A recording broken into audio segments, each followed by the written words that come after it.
Good evening and welcome to the Jimmy Daytona Show.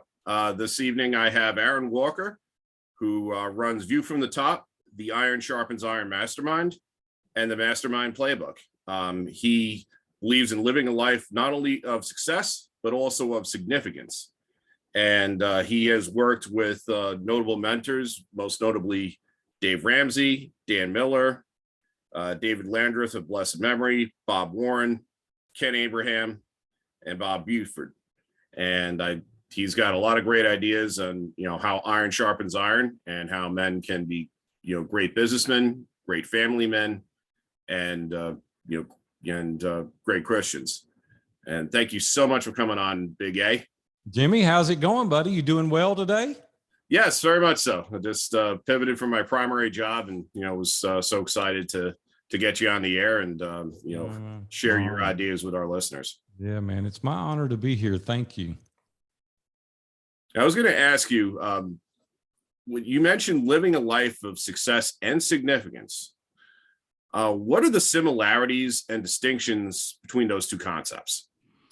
I got to take you way back, if I could, just to give you a little bit of context for the reason I believe that we can all live a life of success and significance. Back in my early days, I started my first business when I was 18 years old, and we sold it to a Fortune 500 9 years later when I was 27. And I was so focused on making money because I came from a family that was just working class folks, and I wanted a little bit more. So I got really focused on making money, building businesses, and we had a measure of success. And after I sold out to the Fortune 500, I went back and bought the company I started with when I was 13 years old, and we grew it about 4 times the size over the next 10 years. And that was a fun run. One day I came home with a pocket full of money to a house full of strangers, and my wife said, hey, this is not exactly what I signed up for. Like, you're not present when you're present.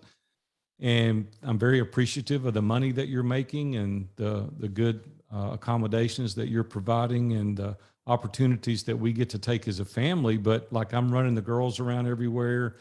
You're really not present. And it really stung, Jimmy, just to be honest with you. It was like, dang, I've got to figure this out. And then shortly after that, I was headed to the office on an August morning back in 2001 and ran over and killed a pedestrian that was crossing the street. And my life really at that point came kind of to a screeching halt. It was like, man, what am I doing? I'm out here just chasing money, and I really got to get a grip on things. And my partner and I went to dinner on a Wednesday night, and I said, listen, I've got to take some time off. And he said, take as much time as you need. And I said, no, like an extended period of time, like I'm selling the business. And he's like, what are you saying? And I'm like, I've been chasing money since I was 13, and I've got to take a break. And he said, well, Big A, do whatever you need to do. So over an hour dinner, we negotiated the sale of the business, and I sold it. And then I took the next 5 years off. I didn't do anything for about a 5-year period. And what I discovered through that, Jimmy, was that if it had been me that day that was killed, like if I had been the person that stepped out, what would my legacy have been? I started really diving deep into personal assessment, thinking about what my life even stood for, what it even meant. And my legacy would have been, at that time when I was 40 years old, poor kid from Nashville, Tennessee, makes enough money to retire at age 27, and nobody cares. And it was a very hollow feeling. It was like, wow, is that it? Is that all I'm going to get? And so I really started thinking through that, meeting with counselors, and had a lot of trusted advisors at the time, meeting with them and thinking through it, praying through it. I'm Christian by faith. And so really praying through that. And one day it dawned on me that I needed to start looking outward instead of inward. And see, my family's the only ones that cared about having a big house and a place on the beach and nice cars and taking nice trips and things like that. It wasn't impacting the lives of other people. And then it dawned on me that there was no significance in my life. I had a lot of success, right, by worldly standards, but there was no significance. And I said, Lord, if you'll give me one more chance, I'll focus outward and be a giver instead of a taker. So that's what I've spent the last 15, 20 years doing. And I retired for the third and final time 12 years ago. My wife said I've retired more than the law allows, but I retired when I turned 50, and I went to my mastermind group. Dave Ramsey and I have been friends for about 30 years, and I was his second sponsor when there were only 3 people working in his office. He was on one radio station, and I sponsored his show for 21 consecutive years, and we became very good friends as a result of that. Decades ago, he invited me to join his mastermind group, and I did, where some of the folks that you introduced with my bio, Dan Miller, Ken Abraham, Ron Doyle, and Dave Ramsey, those guys, we met every single week for about an hour and a half in Dave's office. And it really taught me the value of being in community. It really taught me about subjecting ourselves to the scrutiny of other people so that we could excel in every area of our life. And so I've been so focused today on looking out, helping other people, helping the Jimmy Daytonas of the world to understand how they can accomplish their goals and their dreams. And as a result of that, we've grown exponentially. We have Iron Sharpens Iron Mastermind. We have about 15 mastermind groups now. We're in about 6 different countries around the world, representation there. And we're helping change the family tree of a number of people. So that's a 5-minute overview of why success is important, but don't forget the significance piece. Wow, well said. It must have been really harrowing, and you must have had to deal with much guilt or healing or forgiving yourself when this pedestrian was killed. How did this pedestrian's family react to you? What did you do? What else did you do to make sure that your mental health was taken care of? Sure, I appreciate that. It's funny that you seem like you're reading my mail. The part that was the most difficult was forgiving myself. I didn't do anything wrong. I wasn't speeding. I don't drink, so I wasn't drinking. Cell phones weren't that big then, so I wasn't on the phone. I wasn't doing anything that I wasn't supposed to be doing. This gentleman's name was Enrique. He was from the Philippines. He was 77 years old. He couldn't see good. He had been warned by his family repeatedly not to travel alone. He was standing in the median, and he was waiting on a bus in the far right-hand lane to stop, and he was going to catch this bus, and the bus stopped, like not at a bus stop. The bus stopped in the lane of traffic, which they shouldn't have done. And he paused in the median, and I just thought he was waiting on me to pass. So I sped up. I was driving a 2001 Lincoln Navigator. It's a big automobile. And as soon as I got to him, he took off running to catch the bus. He just didn't see me. And so I pulled over to the side of the road and, of course, got out. I was a nervous wreck. I couldn't even dial 911 on my phone. I finally did. And police cars came, ambulance, fire trucks, everybody came, stopped the traffic. It's a busy road, 4-lane highway in Nashville. And they said he had severe head trauma.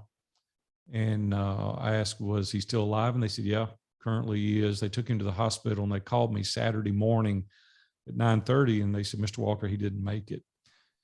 And so I called our legal counsel, and I said, hey, you need to know this. I'm not at fault. The police questioned me. They questioned people that witnessed the accident, and everyone testified that he ran out in front of me. But the legal counsel said, whatever you do, don't contact the family. That can be used against you, so don't do that. And I hung up the phone. I started thinking about it, Jimmy, and I said, wow, that seems like a very cold and indifferent disposition, to not contact the family.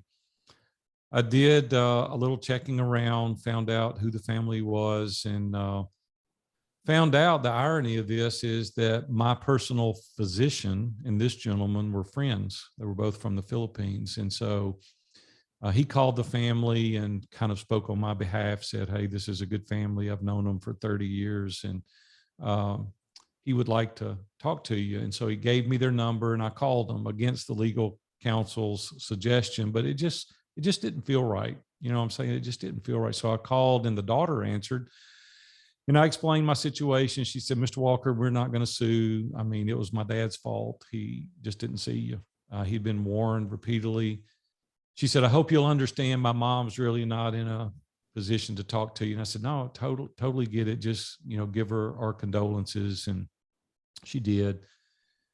Here's what happened. So I want to fast forward to 2006. That was in 2001. And to be honest with you, I've only told this story a couple of times on interviews, but I feel compelled to tell it here. So my dad was diagnosed with lung cancer in 2006, 5 years later. And he was in his final 2 weeks of life. He was in the ICU at the hospital. And we were setting up with him day and night. And I left for lunch. And I came back, and when I came back from lunch, my mom was acting really strange. And I said, what's the deal? And she said, nothing. And I said, no, I know better. Like, what's going on? I thought my dad had got a final countdown for his life. And she said, well, I didn't really want to tell you. And I said, well, I want to know, like, what's going on? And she pointed through the glass wall and she said, you see that nurse out there? And I said, yeah, it's Dad's nurse. And while you were gone to lunch, she came in, was checking your dad's vital signs, and we started talking, and she started reminiscing about losing her father.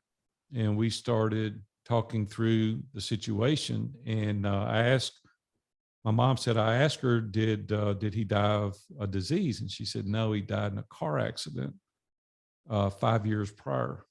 And my mom started digging a little deeper and said, how did it happen? And she recounted my accident. And that was her father that I had run over. It's the very lady that I had called and talked to on the phone. And I asked my mom, I said, did you tell her the relationship? And she said, no, I didn't want to make her feel uncomfortable. But here's what's really unique to me. I was involved in an accident that took her father's life, and she was my father's nurse the last 2 weeks of his life.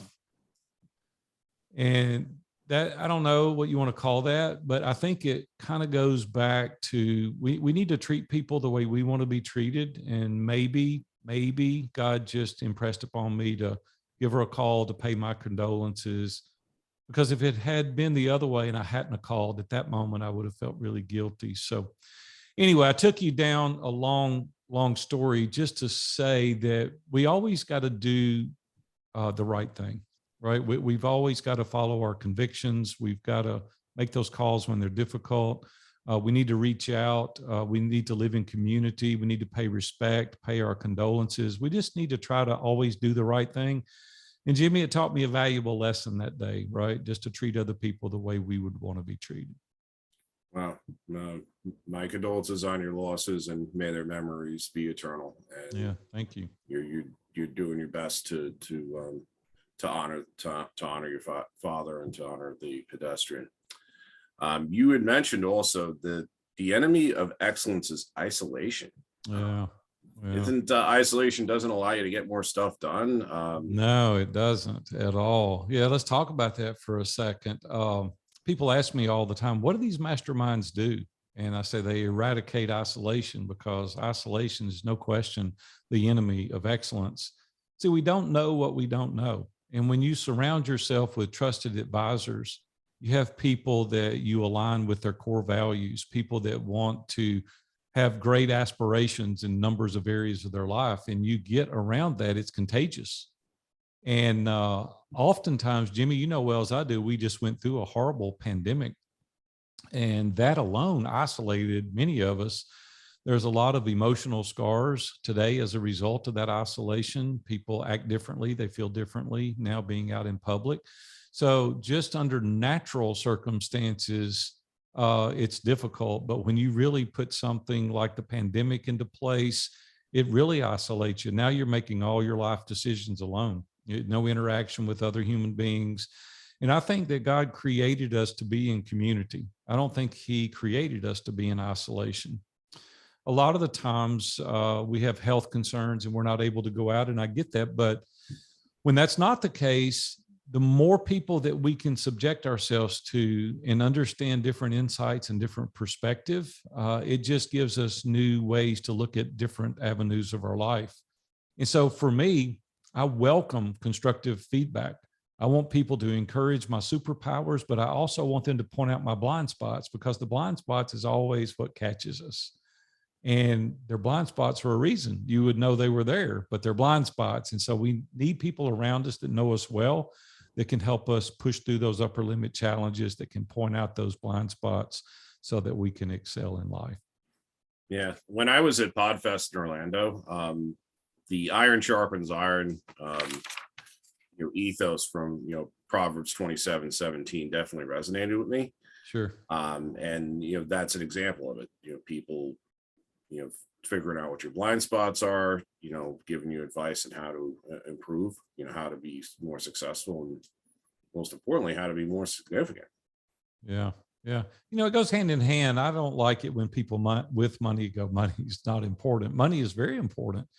Just don't make it your sole focus. Don't make it the only reason you're doing what you're doing. And I tell people, if you're not careful, it can become your God.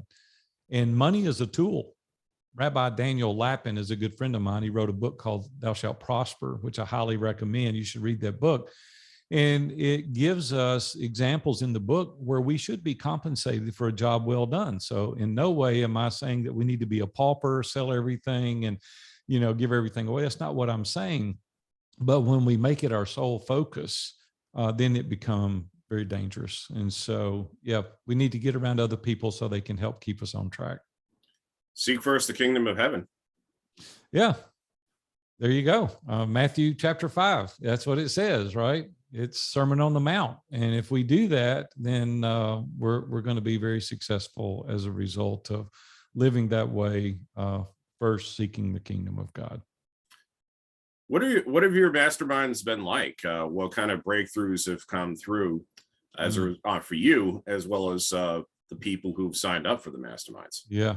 I got to be totally transparent here. In the beginning, the masterminds weren't even on the docket. I wasn't even going to do that, because when I retired 12 years ago, honestly, I was going to go down to the Caribbean and buy one of those little beachfront places and kind of rock myself into an oblivion. I was like, man, I've been working since I was 8 years old. I'm 50 now. I'm ready to kind of kick back and take it easy. And I went to my mastermind group, the Eagles I was referring to earlier, with Dan Miller and Dave Ramsey and some of those guys, and shared with them. I had sold our last company. We've owned a number of companies over the past 43 years, and this was one of the last. And they said, what are you going to do now? And I said, nothing, I'm done. And Dan Miller said, oh man, that's the most selfish thing I've ever heard you say. And I'm like, what do you mean? And he said, well, what you're saying is that I got enough for myself. Good luck to the rest of you. And I said, no, that's not what I mean at all. And he said, Aaron, you really should coach. I said, I don't want to coach. I'm tired. I'm done. He goes, well, take a break. I'm not telling you not to take a break. He said, but when you get back from the break, he said, I want you to come to the sanctuary here in Franklin and do the coaching program called Innovate. Then Dave Ramsey said, hey, I'll tell you what I'll do. I'll gift you Entree Leadership Mastery if you'll just come and do it. Take you a week, see how you like it. So I did both programs, and Jimmy, I fell in love with it. It was absolutely incredible. Dan Miller texted me on the way home one night. We all live here in Nashville, and he texted me. He goes, Big A, did you see the way people were leaning in at your table when you were telling stories? And I said, well, maybe I'm a good storyteller. He said, it's not that. He said, you've got something to say. He said, you've owned a dozen companies. You and Robin have been married over 30 years now. He said, I think you could encourage and challenge and teach other people. So I prayed about it and went to the Entree Leadership Mastery, and a couple of guys there contacted me, and they said, hey, we want you to coach us. And I said, hey, you're at Dave Ramsey's event. Like, this is his event. And so they said, well, we want you to coach us. And so I went to Dave and I said, Dave, this is your people. And he goes, coach them. Go ahead, coach them. So I coached these two guys. One's in Tulsa, Oklahoma. One's in Stephenville, Texas, and absolutely had a blast. A couple of guys came to me a little later and they said, hey, you need to go and start being a guest on podcast and sharing your story. You've got a very unique story and you need to share it. So I reached out, contacted John Lee Dumas with Entrepreneur on Fire, and he had me on. And the next day I had 15 one-on-one clients to coach. And I said, I can't coach this many people. So I went to Robin and I said, Robin, I've been doing masterminds, for decades. I think I'm going to start a mastermind. We're going to call it Iron Sharpens Iron. And she approved it. She said, okay, go ahead. So I did, kept doing podcast interviews, and God just kept providing more people. More people just kept calling. And Jimmy, today we've got 15 mastermind groups.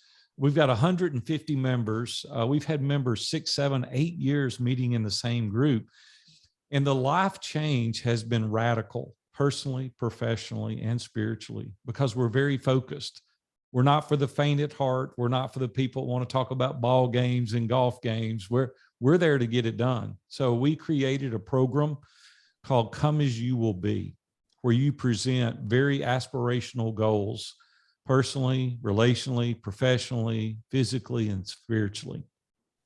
And we help you design the plan to accomplish your goals. If you follow the task, you can accomplish the goal.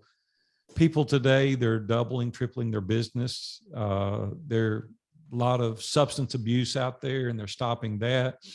For men, well as I do, pornography is a big deal. There's a lot of accountability, and we call you out. It's like, hey man, it's going to ruin your marriage. It's going to ruin you as an individual.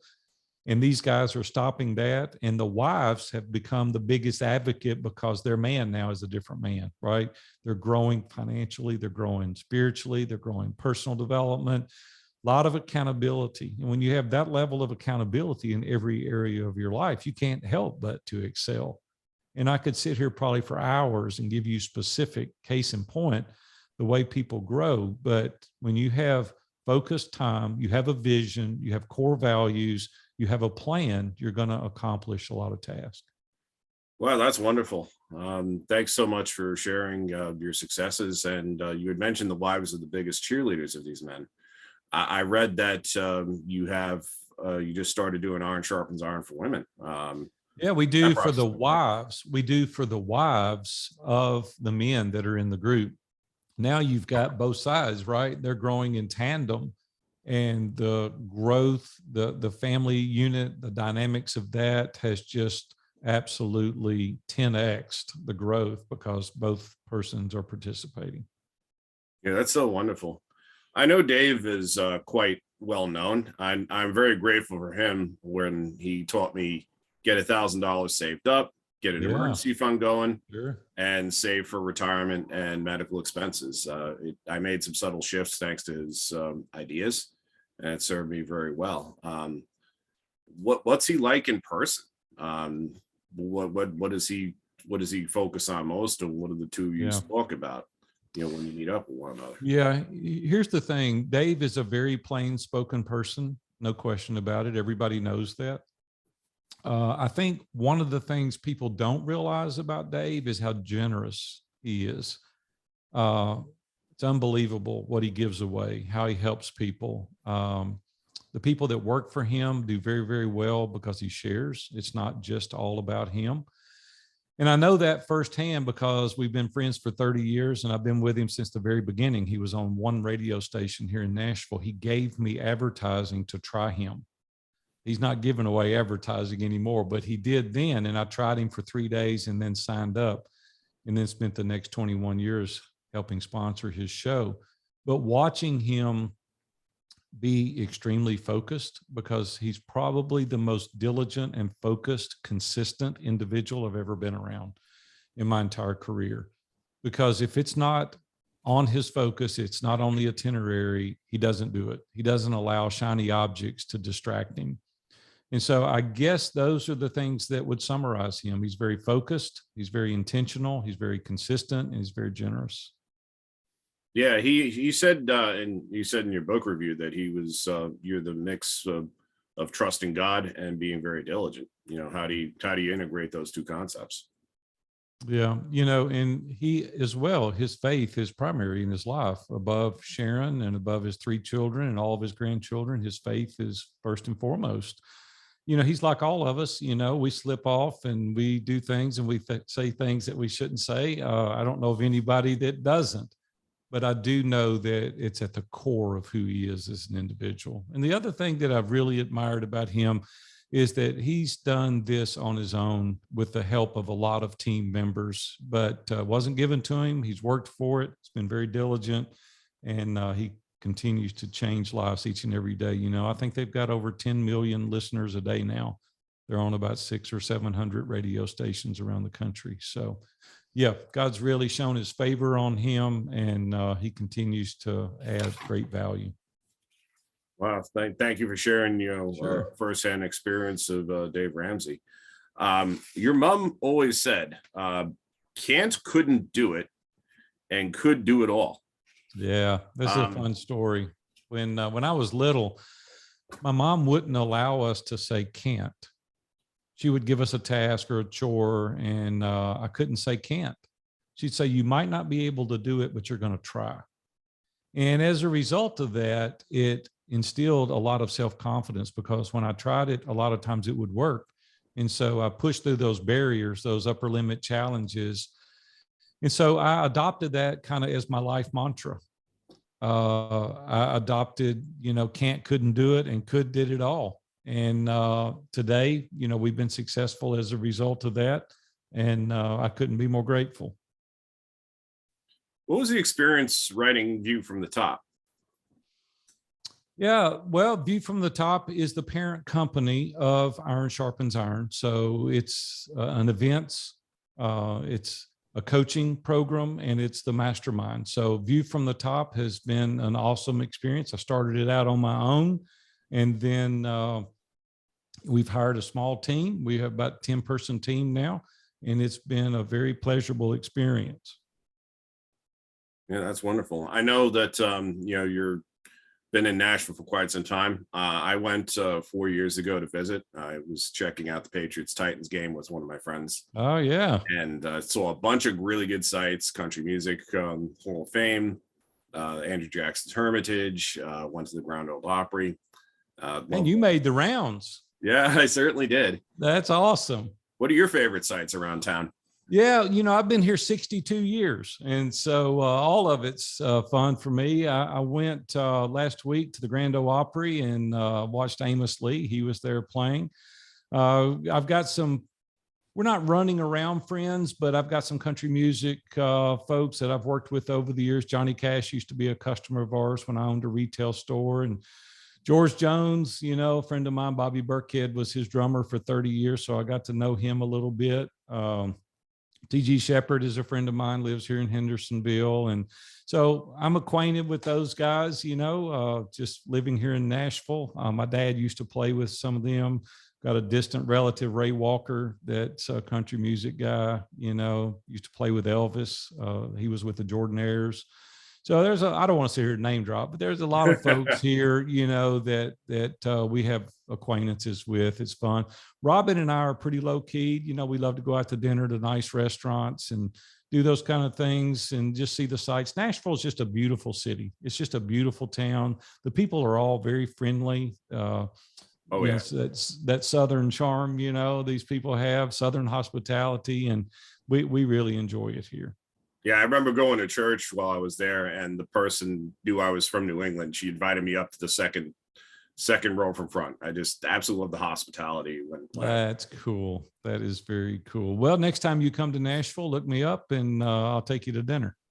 Wow, I have an additional compelling reason to visit Nashville. There you go. Yeah, we'll have fun, Jimmy. I'm beyond grateful. Now to wind down, how can people get a hold of you, and what are some good resources for people to avail themselves of? I appreciate that. We've got a lot of free resources on our website. So if you go to viewfromthetop.com, reach out to me if the mastermind sounds appealing to you and you want to learn more. Right, it doesn't cost anything to contact us. There's an application on our website you can fill out. Schedule a time with me or one of our coaches, one of our facilitators, and we'll be happy to reach out. Love to talk to you, share more about View from the Top, our coaching program, as well as the mastermind. And we'd love to have you. We're building quite a community, and we'd love to consider you to be in it. Wow. Thank you so much, Big A, for coming on the Jimmy Daytona Show. Thanks for, sharing your faith, your business success, and your aspiration towards being significant. Thanks a lot. I enjoyed it. certainly been that for sure. And thank you for coming on the Jimmy Daytona Show. Tune in for future episodes, and have a great night.